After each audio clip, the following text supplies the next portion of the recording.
Biežāk izjūti sausumu vai graušanas sajūtu acīs. Mainot vidi, apgaismojumu tās sākās sarot. Tās nav tikai īslaicīgas sūdzības, bet jau nopietns signāls, ka iespējams jums ir sausās acis sindroms. Turklāt ir svarīgi saprast, ka tā ir nopietna saslimšana, kas pati no sevis nepāries. Viennozīmīgi šī problēma ir arvien biežāk sastopama un slimība kļūst arvien jaunāka. Mēs arvien vairāk lietojam datoru, telefonu un tā stundu skaits dienā pieaug.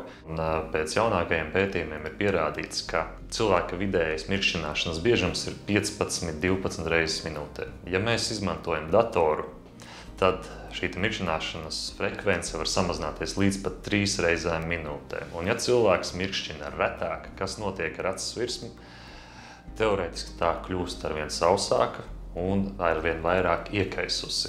Tad cilvēkam parādās tādas pazīmes kā graušana, dedzināšana, sūrstēšana, dzelšana, asarošana, redzes miglošanās, grūtības nesāt kontaktlēcas. Šie te visi manis nosauktie simptomi ir raksturīgi sausās acis sindromam. Jo kas ir sindroms? Sindroms ir simptomu kopums. Būtiski uzsvērt, ka ilgās stundas pie viedierīcēm un datora nebūtu nav vienīgais slimības attīstības cēlonis. Sausās acis sindroma riska grupā ir pacienti, kuri lieto kontaktlēcas, kuri lieto acu pilienus, kā piemēram glaukomas pacienti vai sievietes pēc 50 gadiem, kā arī cukurdiabēta pacienti, pacienti ar paaugstinātu asinsspiedienu un medikamentozu ārstēšanu, pacienti pēc acu operācijām, vai tā būtu lazera refraktīvā ķirurģija vai kataraktas ķirurģija. Tāpat slimība var sāsināties arī dažādu ārējo faktoru ietekmes rezultātā.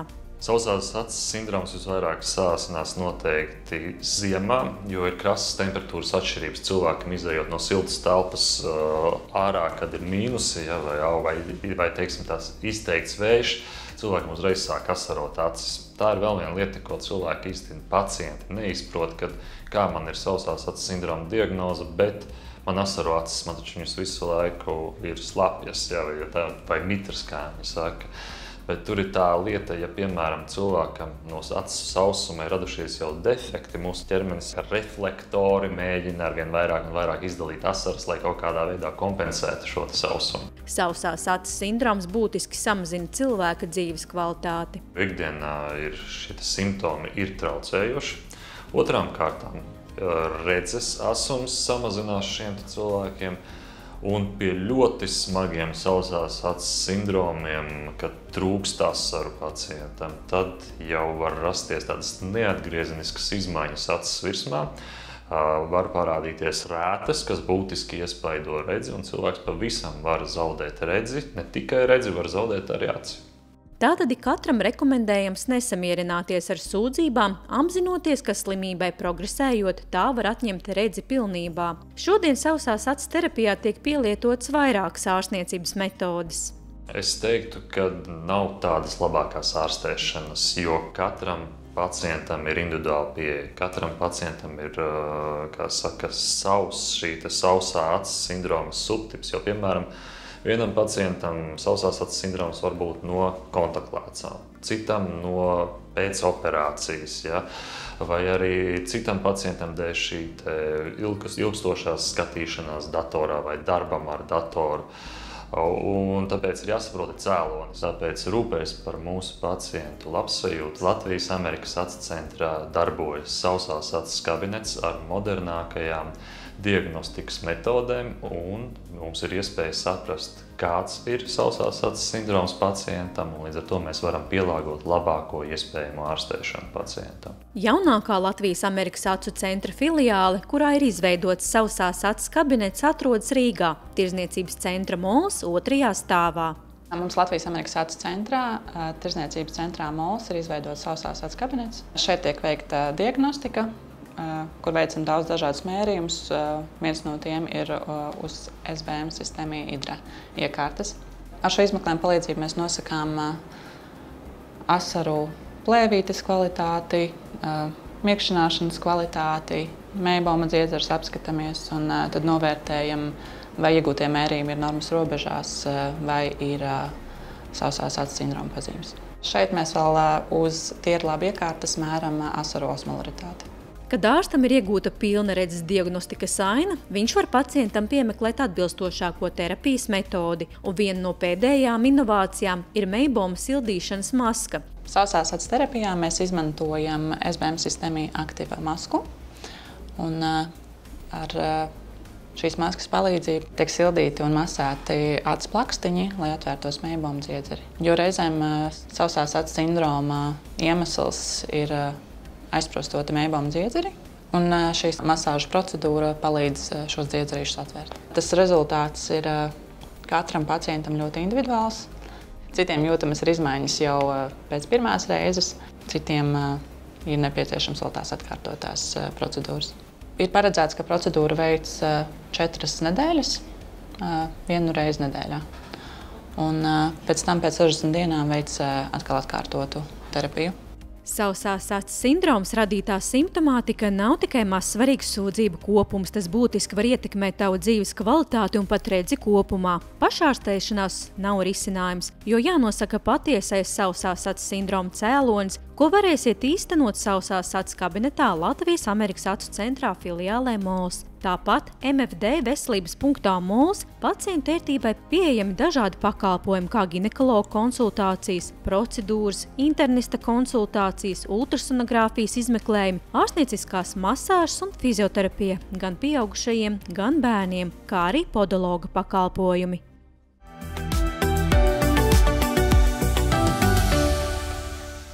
Rudens sezonā aizvien biežāk saskaramies ar sausumu un diskomforta sajūtu acīs. Tās grauž, ir apsārtušas, ātri nogurst, sāp un asaro. Visticamāk, tas ir sausās acu sindroms. Vislabākais šajā situācijā ir lidot speciālos acu pilienus. Un šeit vajadzētu nodalīt pilienus, kurus mēs lietojam, jo acis ir iekaisusi, no pilieniem, kurus mēs lietojam, lai fizioloģiski justos labāk, lai acis būtu mitrināta, ja? Un tādi vienkārši atbalstošie pilieni. Ja? Tā kā to vajadzētu tiešām arī farmaceitam vai arī ar oftalmologu izrunāt, kurus pilienus labāk lietot, bet tie drīkstētu būt tādi pilieni, kuros nav daudz iekšā aktīvās vielas. Līdzekļu sastāvā ir tādas vairāk mitrinošās vielas. Ja? Protams, ka tur var pielikt klāt arī kaut ko, kas mazina iekaisumu, piemēram, borskāpu citreiz pieliek klāt, ja, mazās devās. Citreiz tās ir vielas, kas palīdz sadziedēt kairinājumu vai kādas sīkas brūcītes, piemēram, deksapontanols. Ja. Un ļoti labi tas palīdzētu arī cilvēkiem, kur lieto kaut kādus kontaktlētus, un kuri varbūt savu aci ir mazliet samocījuši, liekot iekšā un ņemot ārā šīs kontaktlētus. Ja? Tā kā jāskatās. Plus vēl tas, kad cilvēkiem jāpievērš uzmanību, cik ilgs ir pilienu derīguma termiņš. Ja? Tātad, lai nebūtu tā, ka mēs pusgadu lietojam pilienus, kur jau sen ir vairāk mums nodara pāri, jo tur savairojušās baktērijas un vīrusi. Ja? Tā kā tomēr arī skatāmies, kādas ir mūsu ikdienas vajadzības un kādam nolūkam mēs gribam pilienus lietot. Arvien vairāk cilvēku slimo ar sausās acu sindromu. Turklāt saslimstībai ir tendence palielināties, jo viens no šīs slimības galvenajiem iemesliem ir vide un mūsu dzīvesveids. Lai uzveiktu sausās acu sindromu, bieži rekomendē mākslīgās asaras pilienus. Šeit mēs redzam divus starozolīnu pilienus. Ja? Starozolīnu hidrobalans pilieni vairāk ir domāti ikdienas lietošanai, tad, kad mūsu acis ir kairināta, es teiktu, tā nav iekaisums, bet ir tāds kā diskomforts.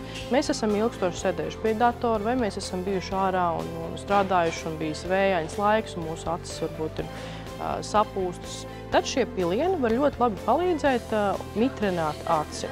Tas ir labi. Viņus var lietot arī cilvēki, kur ikdienā lieto kontaktlēcas. Ja? Un es ieteiktu visiem cilvēkiem, kuriem ir kontaktlēcas, izmantot kādus mitrinošos pilienus un izmantot tieši tādus, kurus var lietot kopā ar kontaktlēcām. Šobrīd, rūpējoties par jūsu labsajūtu, Starazolin piedāvā divas pilnīgi jaunas produktu formas, kas nesatur konservantus, kas ir jo īpaši būtiski kontaktlēcu nēsātājiem. Starazolin sausām un kairinātām acīm satur 0,15% nātrija hialuronāta un 2% dekspentanola, kas hidritē un stabilizē asaru plēvīti, sniedzot tūlītēju atvieglojumu, mazinot sausās acu radītās sūdzības kā apsārtums, nogurums vai nieze, svešķermeņa sajūta acīs, asarošanu un graušanu. Turklāt jaunā produktu iepakojuma forma paredz produkta drošu lietošanu 180 dienu laikā pēc atvēršanas. Tas ir ērti lietojams. Savukārt starazolina hidrafortes satur 0,4% nātrija hialuronāta, kas uz atsābola izveido aizsargu plēvīti un tā efektīvi novērš sausās acu sindroma simptomus. Šīs produkts paredzēts smagas sauso acu sindroma formas atvieglošanai. Tas ir ieteicams lietošanai arī pēc ķirurģiskas ārstēšanas, nodrošina ilgāku mitrināšanu un labāku aizsardzību, nesatur konservantus un tā tad ir droši arī kontaktlēcu nēsātājiem. Daudz tagad varat redzēt gan žurnālos, gan dažādos raidījumos, runā tieši par to, kā tad aizsargāt acis no šīs kaitīgās zilās gaismas iedarbības. Tad aizvien vairāk parādās pētījumos luteīns, kad jebkuru vitamīnu sastāvā, kurus mēs lietojam acis veselībai, tur vajadzētu būt vismaz 10 mg luteīna. Un tad superoptikas sastāvā esošais luteīns ir iegūts no kliņģerītēm. Tātad tam ir dabiska izcelsme un noteikti daudz labāk uzsūksies arī organismā. Deva arī ir atbilstoši 10 mg, un šis te luteīns palīdz filtrēt vai palīdz aizsargāt no šīs kaitīgās zilās gaismas iedarbības mūsu acis. Labs ir sastāvs arī ar to, ka šeit ir gan B grupas vitamīni plašā klāstā, gan A vitamīns, kurš jau izsenis tieši atbild par redzes veselību, B2 vitamīni šajā sakarā. Ir daudz vitamīnu, kas ir tieši pret kaitīgo vides ietekmi.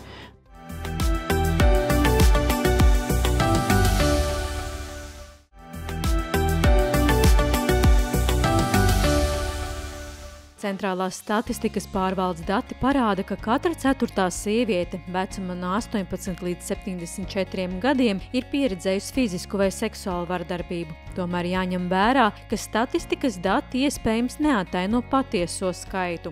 Tiek lēsts, ka patiesībā jau katra 3. sieviete ir cietusi no vardarbības. Iemesls nevienmēr visos gadījumos tiek ziņots par pārdarījumu, bieži vien tas tiek noklusēts. To, ka vardarbība pret sievieti Latvijā ir nozīmīga problēma, ir norādījušas arī starptautiskās organizācijas. Pēc Covid laikā vardarbībā cietušo sieviešu skaits ir būtiski pieaudzis. Tā piemēram, 2022. gadā valsts policijā kopumā reģistrēti 8829 ģimenes konflikti, bet valsts policijas pieņemtajos lēmumos par nošķiršanu 2002. gadā kopā tika pieņemti 647 lēmumi, no kuriem piešķirtais aizsardzības status tieši sievietēm sasniedza 616, lai veicinātu dažādu jomu ekspertu vienotu risinājumu meklēšanā, kā mazināt vardarbību pret sievietēm 2023. gada 20. jūnijā Jelgavā Zonta klubs Erasmus projekta ietvaros organizēja atvērto diskusiju Vardarbība pret sievieti situācija un risinājumi. Mēs, Jelgavas Zonta klubs, esam daļa no Zonta kustības pasaulē. Un Zonta International ir starptautiska organizācija, kurā ir apvienojušies dažādu profesiju pārstāvji, kas iestājas par sieviešu tiesībām, iztenojot dažādus gan atbalsta, gan arī aizstāvības pasākumus.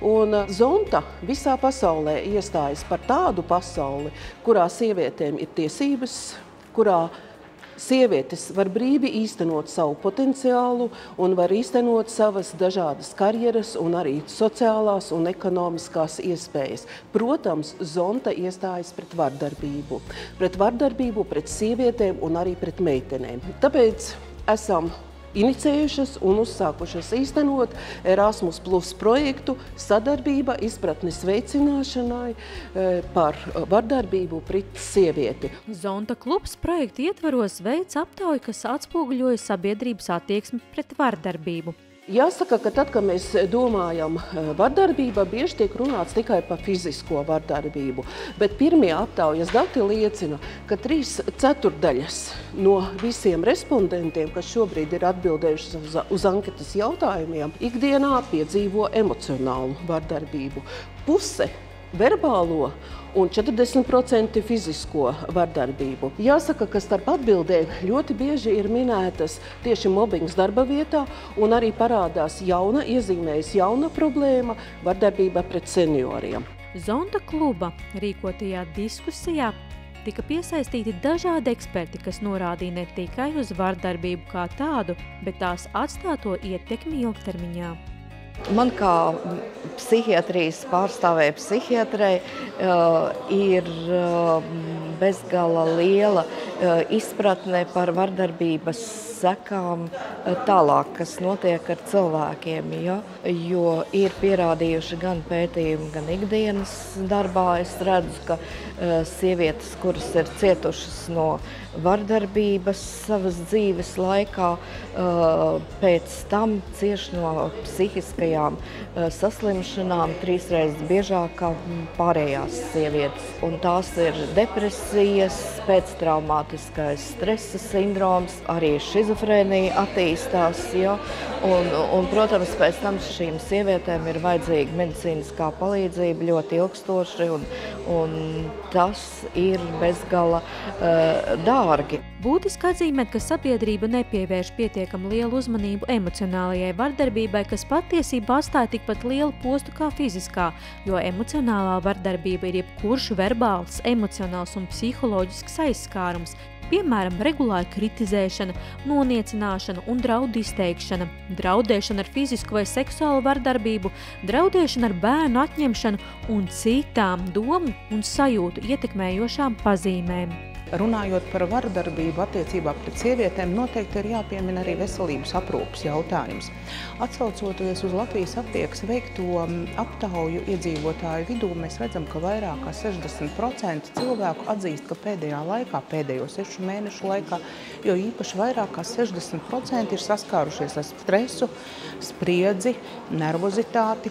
Šīs pašas aptaujas ietvaros apmēram pusi cilvēku ir norādījuši, ka viņi nezina, kā rīkoties šādā situācijā un kā vieglāko no ceļiem ir izvēlējušies medikamentu vai nemedikamentozu preparātu iegādi un nevēršas un nav plānojuši vērsties pie speciālistiem ar šo jautājumu risinājumu. Turklāt vardarbība ieņem arī jaunu formu kibertelpā. Un, diemžēl, tā ir vardarbība, kas notiek ne tikai ģimenes ietveros, bet tā notiek no sabiedrības, tā notiek no kolēģiem. Un, lai cik nebūs skumji, bieži vien šo te vārdarbību pret sievietēm vērš pašas sievietes. Jo tā ir psiholoģiskās vārdarbības tāds veids, pie kam viņš ir publisks. Tas nozīmē, ka cilvēkam tiek nodarīts publisks apkaunojums, ko bieži vien grūti izturēt, it īpaši jauniešiem, nenobriedušiem cilvēkiem. Un tās sekas no šīs vārdarbības arī ir ļoti milzīgas. Diskusijā tika aktualizēts vēl kāds būtisks aspekts, kas savā ziņā ir arī emocionālā vardarbība, jo sievietēm liek justies zemāk vērtīgām kā vīrietim. Šī joma ir esošais darba tirgus un vienādas profesijas dažāds atalgojums dzimumiem.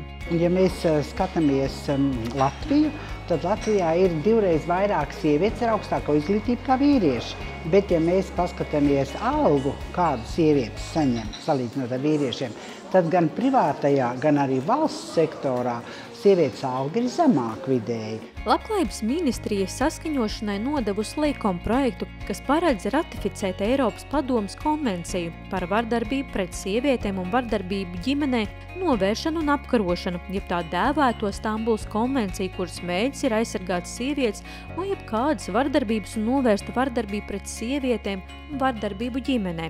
Sodīt par to, kā arī sekmēt jebkādas vardarbības pret sievietēm izskaušanu un veicināt sieviešu un vīriešu faktisku līdztiesību.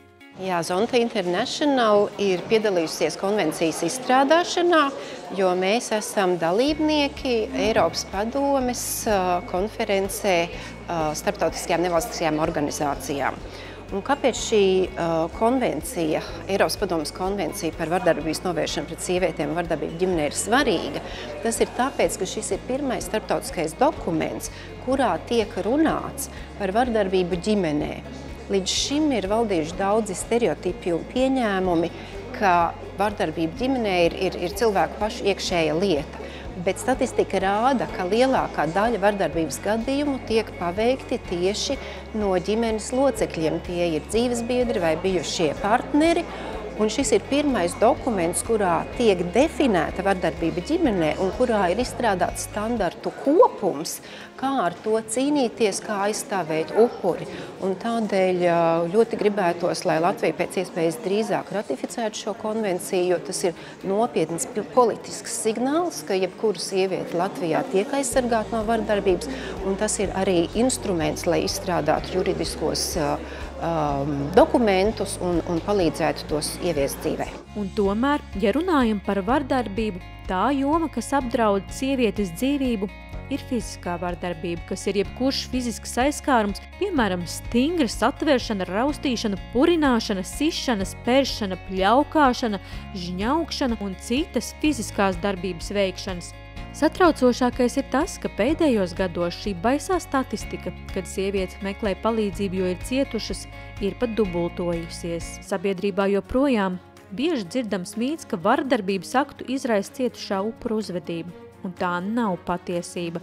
Visbiežāk vardarbībai par iemeslu kalpo kāds ārējs faktors vai pārdarītāja iekšējais stāvoklis. Tādēļ, ja mani kaut viena no minētajiem signāliem meklē palīdzību, negaidi. Principā vienmēr ir iespēja piezvanīt skalbēm. Viņiem ir šie krīzes tālruņi, kurus var apskatīt viņu mājaslapā, dažādi tematiskie tālruņi. Bet, ja ir šis jau, kā teikt, šīs pazīmes, kas ir saistīts ar augstu apdraudējumu dzīvībai, mēs varam ieteikt tiešām vērsties arī centrā Marta. Mēs atrodamies Rīgā, mēs atrodamies Liepājā, mēs atrodamies Rēzeknē. Ir lietas, ko var darīt arī attālināt, mums notiek arī attālinātās konsultācijas.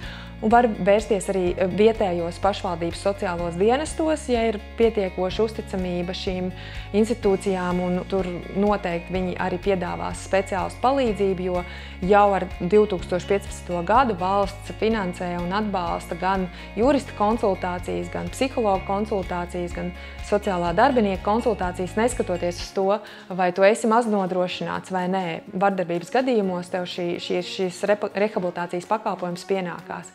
Ja ir šīs situācijas, kad ir augsts apdraudējums dzīvībai un šī vardarbība pastāv, mēs arī aicinām prasīt pagaidu aizsardzību. Tiesa tiešām lielākoties piešķir šo pagaidu aizsardzību, un viņi piešķir šo 24 stundu laikā. Ko tas nozīmē? Tas nozīmē, ka vardarbības veicējs ir tas, kuram ir jāatstāj mājoklis. Pat tad, ja tas nav tavs mājoklis uz noteiktu laiku, tiesa pieņem šo lēmumu, kad arī vardarbības veicējiem ir jāatstāj šis mājoklis. Ar 1. jūliju mums ir stājušies spēkā vēl viens tāds pakalpojumu klāsts, ko piedāvā Labklājības ministrija. Tas ir gadījumos, kad patiešām pastāv šis augsts apdraudējums dzīvībai. Sieviete ir ievainojamā situācijā, viņai ir ierobežotas ekonomiskās iespējas, viņai nav savs mājoklis vai dzīvoklītis vai vēl kaut kas. Un tad ir iespējams arī krīzes dzīvokļu pakalpojums. Tātad, ja ir akūta vardarbības situācija, tad ir noteikti jāzvana policijai. Iedrošinām ikvienu sievieti, ja esi nonākuši šādā situācijā, pats nozīmīgākais ir nesamierināties ar notiekošo, nemeklēt vainu sevī un atcerēties, tā nav tava vaina. Meklē palīdzību, jo tādas kā tu Latvijā ir daudzas, un daudzām sievietēm jau ir izdevies izrauties un izbeigt elli, kurā ir būts.